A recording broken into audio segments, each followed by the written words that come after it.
Mesdames et messieurs, bonjour et bienvenue sur Diagonale. Le ministre de la Communication a été formel sur le sujet il y a quelques semaines.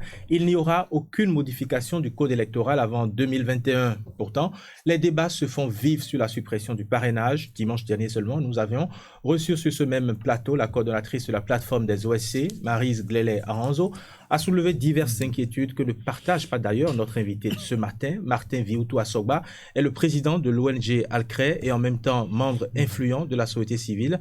Merci d'avoir accepté notre invitation, Martin Viutu Asogba.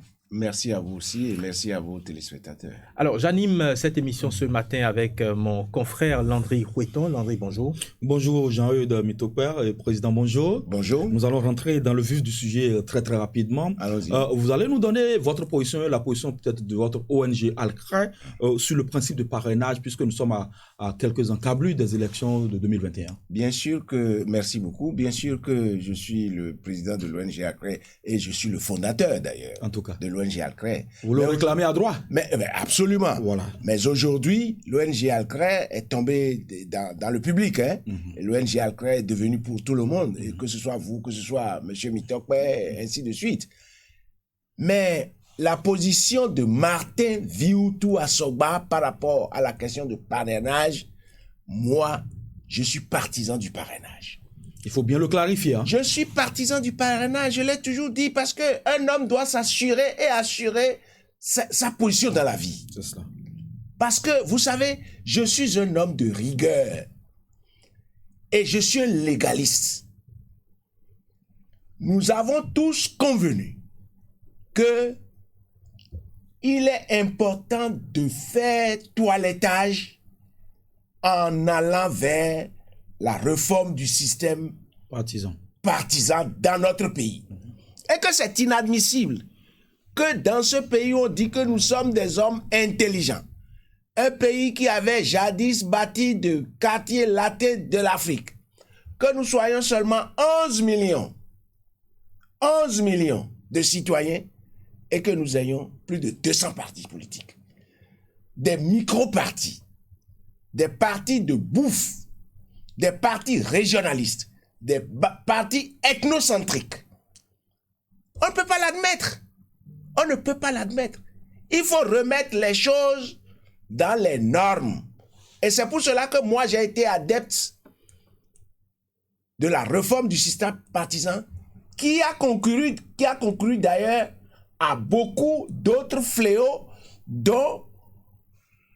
que nous combattons. À savoir, la lutte contre le régionalisme, la lutte contre l'ethnocentrisme, la lutte contre la corruption. Voilà trois choses fondamentales qui me permettent, moi, d'être partisan de la réforme du système partisan. Parce que lorsqu'on dit tous les micro-partis, des partis de famille où vous ne retrouvez que papa, maman et les enfants, et après quelques amis, et on dit c'est le parti de telle famille, c'est le parti de tel monsieur. Mais écoutez, on ne peut pas continuer comme ça. Donc c'est la culture de l'égocentrisme, la culture du régionalisme, la culture de l'ethnocentrisme.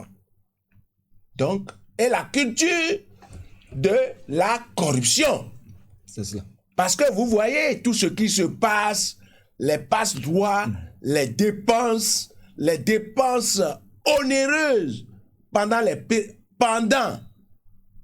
avant, pendant et après les élections, où les militants prennent les responsables, les géniteurs des partis politiques comme leurs vaches à lait.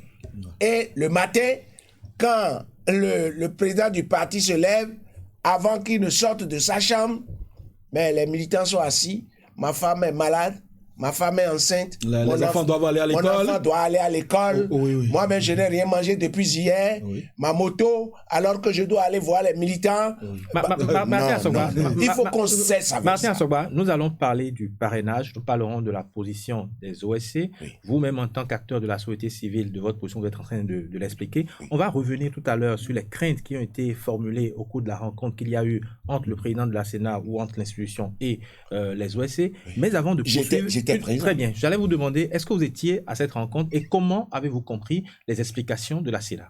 Mais j'étais bel et bien à cette rencontre. Si vous avez vu les images, vous verrez même que j'ai pris place devant, ce qui n'est pas de mes habitudes. J'ai pris place devant. Mais le président Tiando, lorsque certains des nôtres ont émis leurs craintes, le président Tiando a dit, je vous comprends, mais c'est votre manière de comprendre les choses. Mais nous sommes légalistes. Ce n'est pas nous qui produisons Les lois. les lois. C'est le législateur qui produit la loi. Une fois que la loi est produite par le législateur et qu'ils se sont compris et que le chef de l'État a promulgué et que la Cour constitutionnelle n'a pas trouvé de tort à la loi, mais eux, en tant que commissaires au niveau de la Sénat, ne font qu'appliquer ce qui est là dans la loi. C'est vrai que vous venez là sur les coulisses de cette rencontre. Oui. Nous savons aujourd'hui que la plateforme des OSC, c'est une dizaine, une vingtaine même d'organisations de la société civile. J'en suis membre. Bien sûr. Alclair est membre. Bien sûr. Et nous savons sur ce plateau maintenant que vous êtes contre la position qui a été défendue par la plateforme. Oui. Est-ce qu'il y a d'autres OSC qui adoptent la même posture que vous? Ah, ça, je ne peux pas savoir. Je ne peux pas savoir. Mais je sais que les organisations de la société civile sont divergentes. Nous nous réunissons et il y a des points sur lesquels nous nous mettons en accord. Mais il y a d'autres points où chacun a sa position. La dernière fois, nous étions à une rencontre, par exemple, où on dit il faut que les organisations de la société civile soient unies, qu'elles parlent d'une même voix. D'une même voix. Je dis, mais non, ça ne peut pas se produire comme ça. Ce n'est pas vrai. Puisque c'est la question du parrainage qui nous intéresse véritablement, Oui. est-ce que sur ce sujet-là, principalement, il y a eu des points d'accord entre les organisations de la société civile? Mais écoutez, c'est des individus qui portent nos organisations. C'est des individus qui se rassemblent au nom des organisations de la société civile. Nous pouvons être 20. Et que 5 ou 10 prennent une position. Et que les autres ne soient pas d'accord. Mais ceux-là qui ne sont pas d'accord, il faut que les gens soient capables de s'exprimer aussi. C'est ça. Oui. Il y en a des fois, ils ne sont pas d'accord par rapport à ce que dit la plateforme dont nous sommes membres, mais qui se taisent. Parce qu'ils n'ont pas le courage. Et qui se plient à la majorité, peut-être. Pardon? Qui se plient à la majorité de la plateforme? Pas forcément. Okay. Pas forcément. Okay. Ils peuvent ne pas être d'accord et ne rien dire. Mais moi, je ne suis pas éduqué comme ça. Vous n'êtes pas d'accord, vous le dites? Je ne suis pas d'accord, je le dis. Voilà. Et mon plus grand défaut, que je reconnais moi-même, c'est que je dis trop ce que je pense. C'est peut-être une qualité. Ah bon? D'accord. D'autres trouveront que c'est un défaut. Mais pour moi, ça me met à l'aise. Parce que c'est l'éducation que j'ai reçue ça. Oui. Vous pouvez être celui qui va bien vouloir défendre mes intérêts quelque part et que vous faites un faux pas. Mais je vais vous le dire tout de suite. Vous pouvez partir avec mes intérêts. Parce que si je ne trouve pas les intérêts chez vous, je les trouverai ailleurs. Mais pour moi, c'est d'être en adéquation avec mes pensées, avec ma conscience. Parce que tout ce que nous faisons, c'est une question de conscience. C'est une question d'engagement personnel. D'accord. Voilà. Donc, d'autres peuvent ne pas être d'accord avec la position de nos dirigeants au niveau de notre plateforme et ne pas l'exprimer. Mais moi, je l'exprime. D'accord. Tout à l'heure, vous avez dit que la position que vous adoptez sur ce plateau, que vous avez toujours adoptée, c'est la position de Martin Viutu Assogba. Martin Viutu Assogba, intitut personnel. D'accord. Quand la position de l'ONG Alcré? Mais la position de l'ONG Alcré, non. Nous sommes dans la plateforme. D'accord. Hein? Ça, c'est la position de l'ONG au niveau de la plateforme. Mais moi, en tant qu'individu, intitut personnel, je dis moi, Martin Viutu Assogba, singleton, voilà ma position par rapport à la question du parrainage. Parce que moi, je vous dis, dans la vie, il faut la rigueur. J'ai été éduqué avec rigueur. Est-ce que vous pouvez bien clarifier les choses? Est-ce que vous voulez nous dire que l'ONG Alcré n'a pas encore donné de position? L'ONG est contre le parrainage, c'est ça? Non. Qu'est-ce que vous voulez dire exactement? Non. Moi, vous voyez, c'est là le problème. Oui. C'est là la dichotomie. Oui. C'est là la dichotomie. Vous me prenez en tant que ONG Alcré. Oui. Président, oui. Président. Oui. Mais moi, je vous dis, parce que autour de moi, j'ai mes collaborateurs. Oui, mais la question c'est que la question c'est que pensent vos collaborateurs? Aujourd'hui, l'ONG Alcré est pour ou contre le parrainage? En tout cas, moi, en tant que responsable de l'ONG Alcré, oui, je suis contre le parrainage. Je suis pour le parrainage. D'accord, nous allons progresser, Jean-Eudes. Je suis pour le parrainage. Okay. Pour plusieurs raisons. D'accord. Pour plusieurs raisons. Que vous avez déjà énuméré? Non, pas toutes. D'accord, allez-y. Première, non, ce que j'ai énuméré, c'est la réforme du système partisan. On va revenir sur ça tout à l'heure. Les avantages de la réforme du système partisan. Et je suis pour le parrainage du fait que dans notre pays, écoutez, regardez vous-même les élections antérieures. Oui. La toute dernière, je veux parler des élections présidentielles antérieures. La toute dernière qui est présente dans ma tête, c'est en 2016. 33 candidats. 33 candidats. Pour faire quoi? 33 candidats. Pour aller chercher le fauteuil présidentiel. Pour aller chercher le fauteuil présidentiel. Écoutez, c'est des divans qu'on a installés là-bas avec des gens qui ont 0,00 et quelques pourcents qui font dépenser nos fonds publics. Parce que vous savez, messieurs les journalistes, plus il y a de candidats, plus il y a du boulot pour la Sénat, plus le trésor public est obligé de sortir nos sous pour organiser les élections. Mais il s'agit d'une prévision, Martin Viutu Assogba. On peut avoir 70 candidats, si la loi le permet, on peut avoir autant de candidatures qu'on souhaite. On a toujours parlé de prévision, mais ce n'est pas ça qui se fait. Allez voir la Sénat. La Sénat, la plupart du temps, a beaucoup de difficultés financières pour déployer tout ce qu'elle préconise comme activité à mener par rapport aux élections. Et c'est pour cela que des fois, les citoyens à former pour accompagner la Sénat, parfois, sont formés au rabais. Au lieu de consacrer peut-être 4 ou 5 jours pour les former, mais on les forme en une journée. Alors, au-delà des candidatures fantaisies... Et la Sénat a des difficultés à couvrir parfois tout le territoire en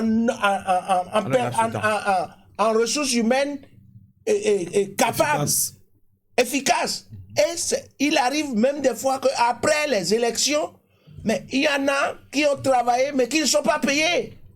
Tout ça, c'est à cause de la pléthore de candidatures.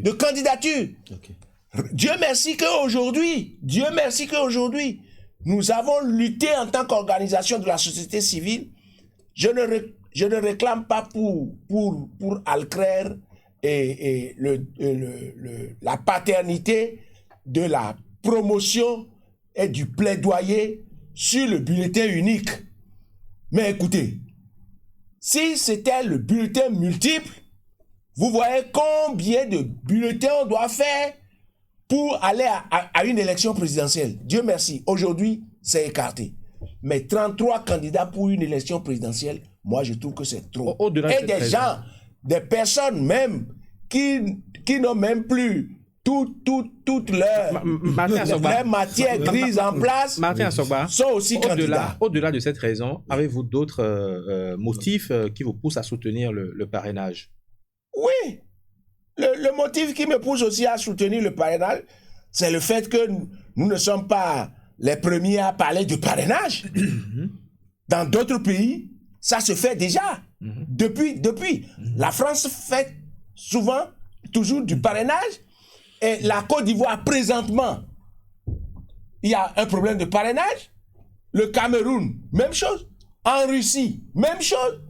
Même aux États-Unis. Oui. Alors aux États-Unis, il y a le parrainage. Lorsqu'on parle des grands électeurs, c'est le parrainage. On va recentrer le débat. Martin Viuto Assogba. Oui. Aujourd'hui, ceux qui ne sont pas pour le parrainage, en réalité, ne sont pas, on va le dire, ils ne sont pas contre le parrainage, ils ne sont pas contre l'institution de cette disposition. Oui, mais c'est leur choix. Dans le code électoral, mais ce que beaucoup avancent, et même les OSC, les organisations de la société civile comme la vôtre, ce que beaucoup disent, c'est que tous les acteurs politiques n'ont pas participé aux élections et ne sont pas représentés aujourd'hui, ne peuvent pas avoir de parrain. Qu'avez-vous à répondre à cela? Est-ce que vous avez entendu ces observations au niveau de la société civile? Oui, et comment est-ce que vous avez réagi? J'ai entendu ces choses. Comment avez-vous réagi? Est-ce que ceux qui demandent, ceux qui veulent aller aux élections ne sont-ils pas des Béninois?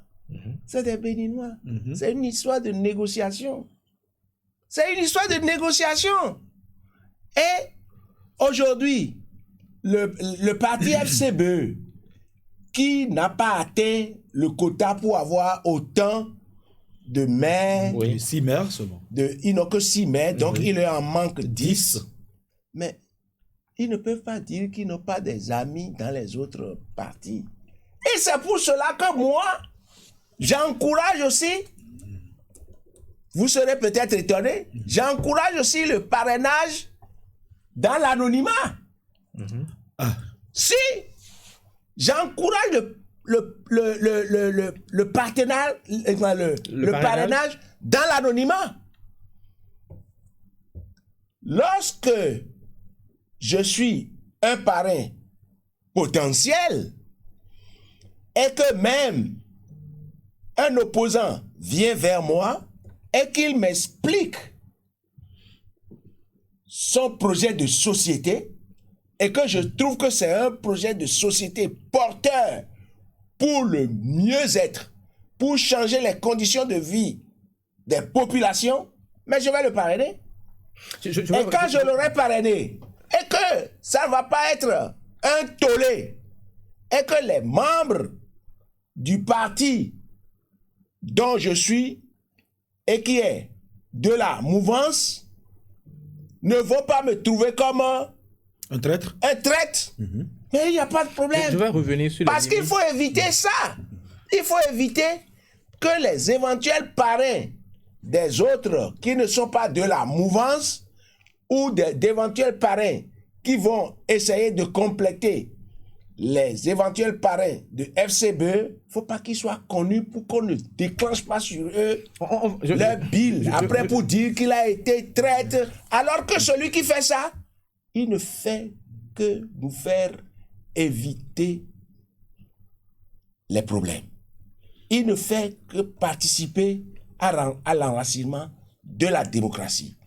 Il ne fait que aider le pays à avancer dans la paix et dans la quiétude. Martin Viuto Assogba, puisque vous avez cité la France et le Sénégal tout à l'heure comme exemple, par exemple, on a vu lors de la dernière présidentielle en France, par exemple, qu'il y avait 2 candidats de droite, Nathalie Kosciusko-Morizet et Hervé Mariton, je crois, qui ont sollicité des parrainages à gauche pour pouvoir se présenter à la primaire à droite. Le parti s'est interposé, le Conseil constitutionnel a été saisi et ça a été bloqué. Ici, chez nous, on veut que des candidats, des gens de l'opposition aillent demander des parrainages au niveau de la mouvance. Quels sont alors... Ou des gens neutres. Oui. Alors, on pourrait s'interroger sur les valeurs républicaines que ces personnes-là défendent, puisque nous savons très bien ici, par exemple, que l'Union progressiste, par exemple, défend certaines valeurs que forcément le parti FCBE ne défend pas. Oui, mais... Alors que même quand un candidat vient vous expliquer sa démarche, son projet de société, c'est que vous adhérez à ces valeurs. Pas forcément. Pas forcément. Ça devient de la tricherie. Ce n'est pas de la tricherie. Ce n'est pas de la tricherie.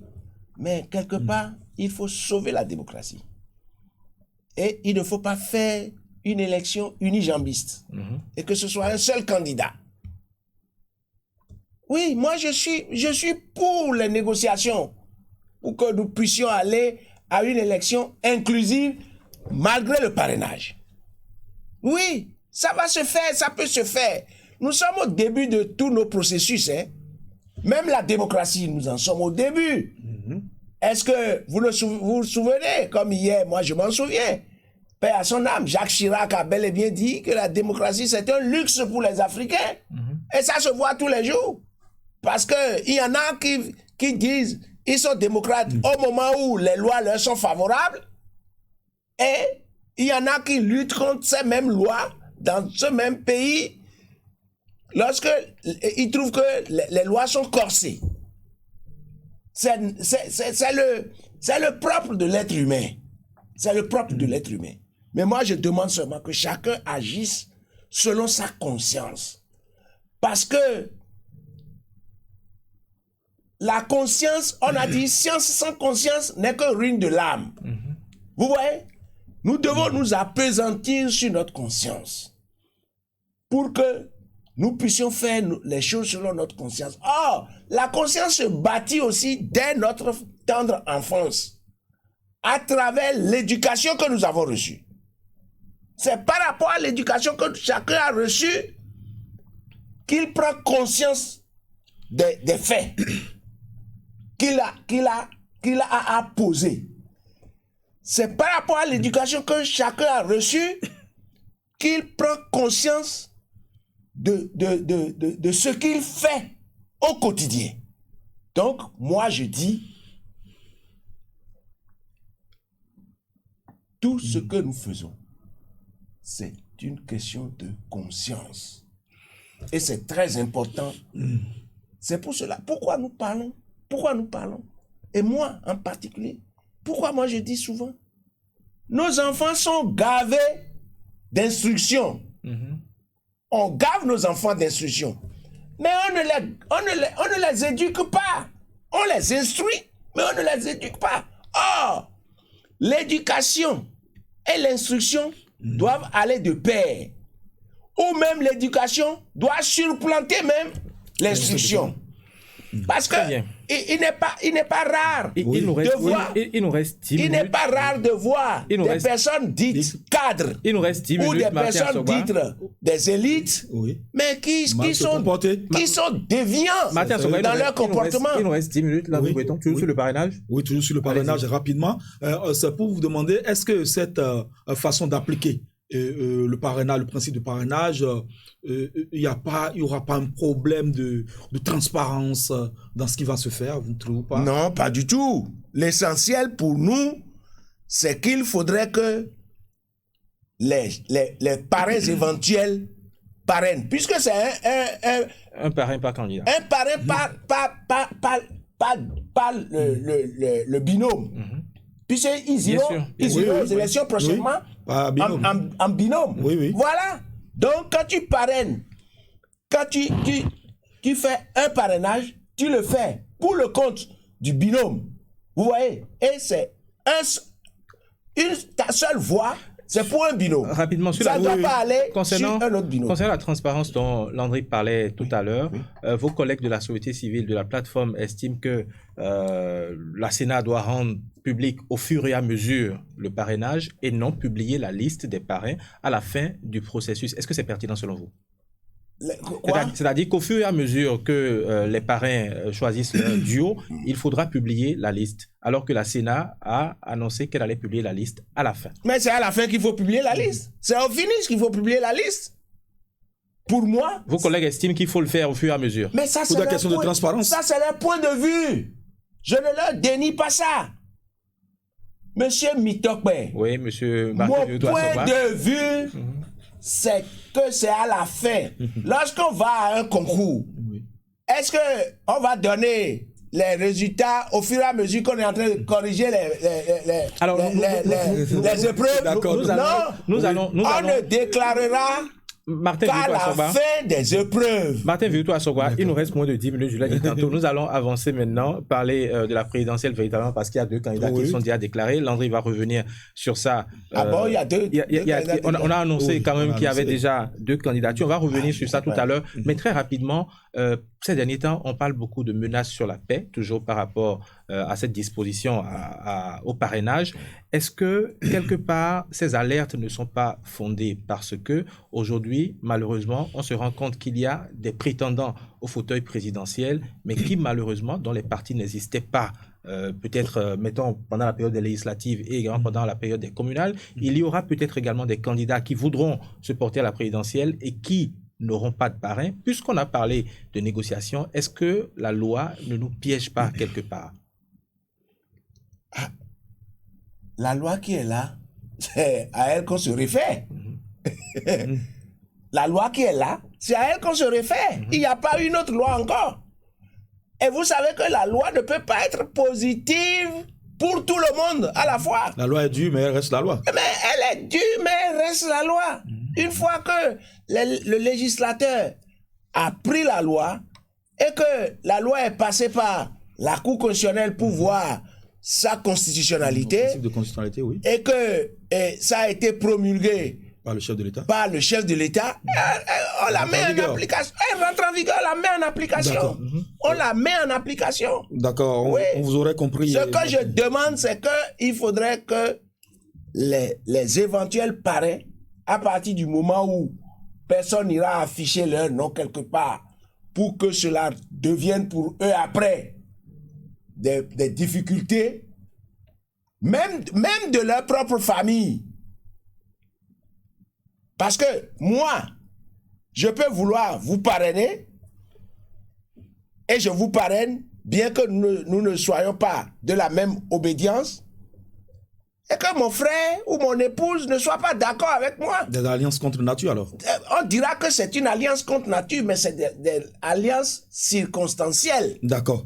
C'est circonstanciel. Nous allons... Et ceux qui vont parrainer, oui. Moi je trouve que c'est eux qui vont sauver notre démocratie. Le peuple vous aurait entendu. Nous allons évoluer très rapidement. Quelle est votre appréciation de la candidature de Talon annoncée déjà et de Théophile Yaro? Et Talon, est-ce que le président Talon, président encore en exercice, oui. Est-ce qu'il s'est déjà officiellement prononcé? Par le bière... Moi j'ai peur des rumeurs. Il est bien vrai que certaines rumeurs peuvent devenir après des clameurs. C'est vrai. Mais je fais attention. Je voudrais attendre que, comme l'a dit le président en exercice à vos confrères de Jeune Afrique, qu'il a déjà pris sa décision, mais que ce n'est pas à eux qu'il doit déclarer les fruits de sa décision, et qu'il déclarera à son peuple d'abord. Donc attendons, ne soyons pas pressés. C'est dans quelques jours là. Hein. Vous êtes dans le secret des dieux? Non, je ne suis pas dans le secret des dieux. Moi, vous savez, je suis je suis en freelance. C'est cela. Oui, je suis en freelance. Et Théophile Yaro? Je suis un libre penseur. D'accord. Je suis un analyste. Théophile Yaro. Oui. Mais c'est de son droit. C'est bien d'ailleurs qu'il ait déjà déclaré. Et que je demande aux gens, ceux qui sont dans les grands regroupements aujourd'hui, oui. Hein, ceux qui sont dans les grands regroupements aujourd'hui et qui étaient avec eux hier, mais je veux que ces gens-là puissent l'aider à véritablement assouvir son désir. Puisque nous parlons des candidatures, puisque vous avez dit également qu'il faut que les potentiels, pas potentiels, ils sont parrains, que les parrains puissent sauver notre démocratie. C'est vrai qu'on a parlé de deux candidats, de Patrice Talon qui pourrait se porter candidat et de Théophile Yaro. Mais on sait également qu'il y a Joël Aïvo qui a parcouru pratiquement tout le pays, qui veut être également candidat. On a vu Daniel Eda parcourir les marchés, qui veut être également candidat. Ah bon. On a vu un ruisseau béninois qui était au Bénin il y a quelque temps, oui. Qui veut être également candidat, et plein d'autres, moins connus lui. Finalement, est-ce que selon vous, ceux-là pourront avoir aisément le parrainage? Ils l'auront. Et j'en oublie même, il y a également du côté de Boni Yayi. Boni Yayi aura également son candidat. Est-ce que ces candidats-là pourraient pourront avoir le parrainage? Mon grand souhait, c'est qu'il faudrait qu'ils aident de parrain. Mon grand souhait. Pour notre démocratie. Et que ceux-là qui doivent parrainer, parrainent ces concitoyens-là, ces candidats-là. Oui, ils n'ont qu'à le faire. Ils n'ont qu'à le faire. Ils vont à une élection, non? Mais c'est les urnes qui parleront. C'est les urnes qui vont les départager. Oui. Vous avez Il ne faut pas que les gens aient peur de parrainer les candidats. L'outil essentiel pour cette organisation, c'est la Sénat. Est-ce que vous avez un mot à l'endroit de la Sénat pour les présidentielles de 2021 ou pour finir? Je vais dire je vais féliciter d'abord ce que les commissaires de la Sénat font. Ils ont du boulot, hein. Ils ont du boulot. Et je vais demander au ministre des Finances d'alimenter financièrement la Sénat pour ses réels besoins, pour que la Sénat ne manque de rien pour faire correctement son travail, pour que ceux qui doivent être des scrutateurs, ceux qui doivent être c'est-à-dire les superviseurs, c'est-à-dire que la ressource humaine dont la Sénat aura besoin pour mener correctement son travail, je demande à ce que le ministre des Finances leur mette les ressources à disposition à temps, puisqu'ils sont déjà à pied d'œuvre. Je félicite la Sénat pour ce qu'elle fait. Je profite pour demander aussi en même temps à COSLEPI de faire en sorte, parce que le premier ingrédient pour avoir une élection apaisée, c'est la liste électorale. Que la liste électorale soit propre. Mais je sais que le président actuel de COSLEPI, M. Bangana Gilbert, est en train de mettre les bouchées doubles, est même en train de faire en sorte comme